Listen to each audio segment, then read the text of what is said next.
आज की stock story में बात करते हैं कर्नेक्स माइक्रोसिस्टम्स इंडिया लिमिटेड की, जो 15 सितंबर 1991 को एक प्राइवेट लिमिटेड कंपनी के रूप में स्थापित हुई थी और जिसका प्रारंभिक फोकस घरेलू व अंतर्राष्ट्रीय बाजारों के लिए सॉफ्टवेयर पैकेजों के डिजाइन, डेवलपमेंट, इंस्टॉलेशन और मेंटेनेंस पर रहा है। Company software technology parks of India के साथ एक 100% एक्सपोर्ट ओरिएंटेड यूनिट के रूप में रजिस्टर्ड है, जो इसके तकनीकी बैकबोन और शुरुआती ग्लोबल ओरिएंटेशन को दर्शाता है। आज कर्नेक्स का मुख्य व्यवसाय रेलवे सुरक्षा से जुड़े एंटी कोलिजन सिस्टम्स के मैन्युफैक्चरिंग, इंस्टॉलेशन और मेंटेनेंस के साथ साथ रेलवे सिग्नलिंग और सेफ्टी सिस्टम्स के कॉन्सेप्चुअलाइजेशन, डिजाइन और डेवलपमेंट पर केंद्रित है, जो खासकर भारत जैसे मध्यम से कम गति और डेंसिटी वाले रेल नेटवर्क पर उपयुक्त माने जाते हैं। कंपनी ने कोंकण रेलवे कॉरपोरेशन लिमिटेड के साथ टेक्नोलॉजी पार्टनरशिप की है और भारत में एंटी कोलिजन सिस्टम्स के मैन्युफैक्चरिंग, इंस्टॉलेशन, कमीशनिंग और मेंटेनेंस के लिए एक्सक्लूसिव लाइसेंस भी रखती है।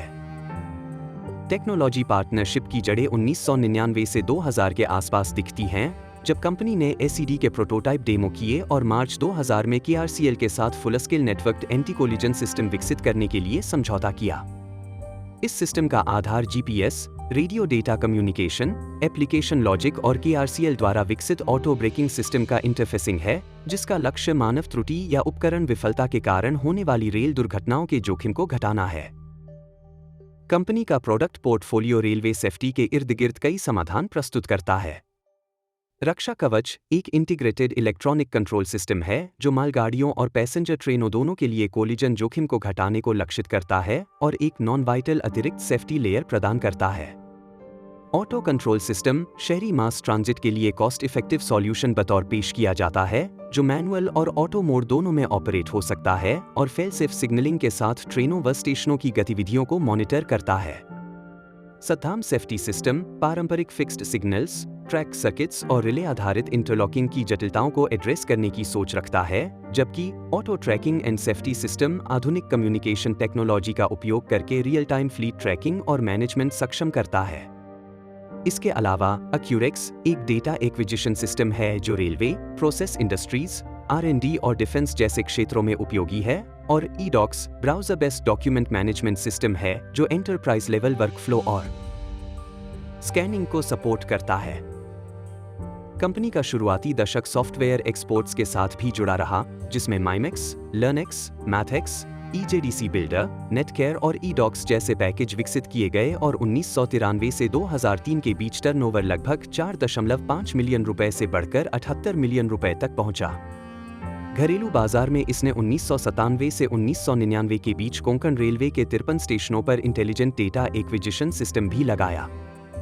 कस्टमर बेस में Konkan railway corporation limited, north east frontier railway, Skybus metro, ECIL, Singareni collieries जैसी संस्थाएं और मलेशिया व अमेरिका के कुछ क्लाइंट्स शामिल रहे हैं। कंपनी का कहना है कि इसके ऑपरेशंस अमेरिका में हैं और फार ईस्ट, अफ्रीका तथा मिडिल ईस्ट में विस्तार की योजना है। अब आते हैं वित्तीय तस्वीर पर, जहां तस्वीर मिश्रित से अधिक चुनौतीपूर्ण दिखती है। डेट टू इक्विटी अनुपात 0.26 है, जो पिछले वर्ष 0.13 से बढ़ा है, यानी लीवरेज में वृद्धि हुई है। इंटरेस्ट कवरेज रेशियो अभी भी नकारात्मक है, लगभग -8.27, हालांकि यह पिछले वर्ष के -16.41 से बेहतर है, जिसका मतलब है कि ऑपरेटिंग स्तर पर घाटे के बावजूद ब्याज भार को कवर करने की स्थिति कुछ सुधरी है, पर सकारात्मक नहीं हुई। इसी बीच रोस -21.02% और रो -28.3% हैं, जो पिछले वर्ष के क्रमशः -23.15% और -32.07% से सुधार दर्शाते हैं, पर अभी भी नकारात्मक क्षेत्र में है।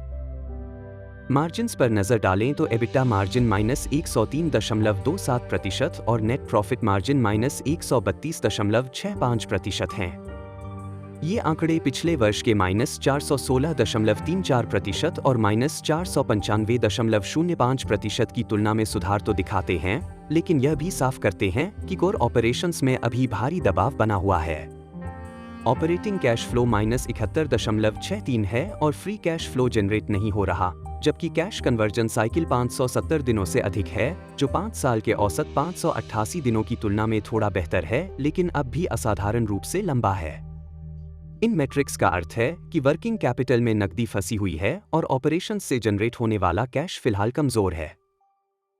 टॉप लाइन और रिटर्न प्रोफाइल की बात करें तो कंपनी बताती है कि वार्षिक बिक्री में 385% से अधिक की वृद्धि और तिमाही आधार पर साल दर साल 95% की बढ़ोतरी दर्ज हुई। साथ ही तिमाही मुनाफा भी 107% से अधिक बढ़ा। दूसरी ओर कुछ डेटा पॉइंट्स वार्षिक बिक्री में 30% डिग्रोथ और तिमाही आधार पर क्वार्टर ऑन क्वार्टर 32.67% बिक्री गिरावट तथा 77.22% प्रॉफिट गिरावट का भी संकेत देते हैं। ऐसे परस्पर विरोधी संकेत बताते हैं कि रिपोर्टिंग अवधि या तुलना के आधार में अंतर हो सकता है, इसलिए किसी निष्कर्ष पर पहुंचने से पहले नवीनतम परिणामों और बेस पीरियड की परिभाषाओं की कंपनी की आधिकारिक फाइलिंग से क्रॉस वेरिफिकेशन जरूरी रहेगा।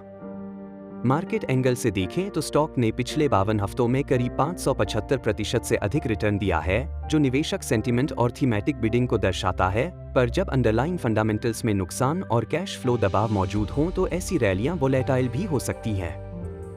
वैल्यूएशन मैट्रिक्स में पीबी लगभग 11 से ऊपर दिखाई देता है और पी या तो अर्थपूर्ण नहीं रहेगा या उच्च प्रतीत हो सकता है जब तक कमाई सकारात्मक ट्रैक पर न आए, जबकि पेग रेशियो 3.58 बताता है कि अपेक्षित ग्रोथ के मुकाबले प्राइसिंग महंगी हो सकती है।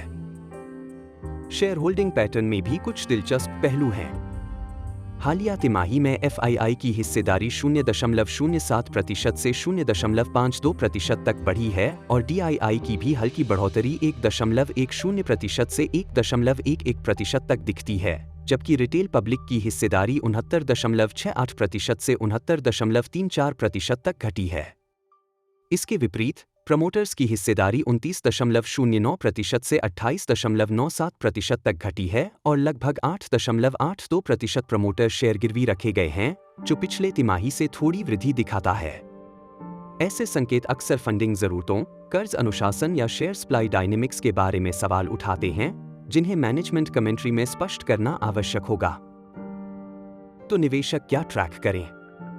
सबसे पहले ऑर्डर इनफ्लो और उसका राजस्व व नकदी में रूपांतरण, विशेषकर भारतीय रेल नेटवर्क, मेट्रो प्रोजेक्ट्स और इंटरनेशनल बाजारों के अवसरों को, क्योंकि यही टॉप लाइन की स्थिरता और मार्जिन सुधार की कुंजी है।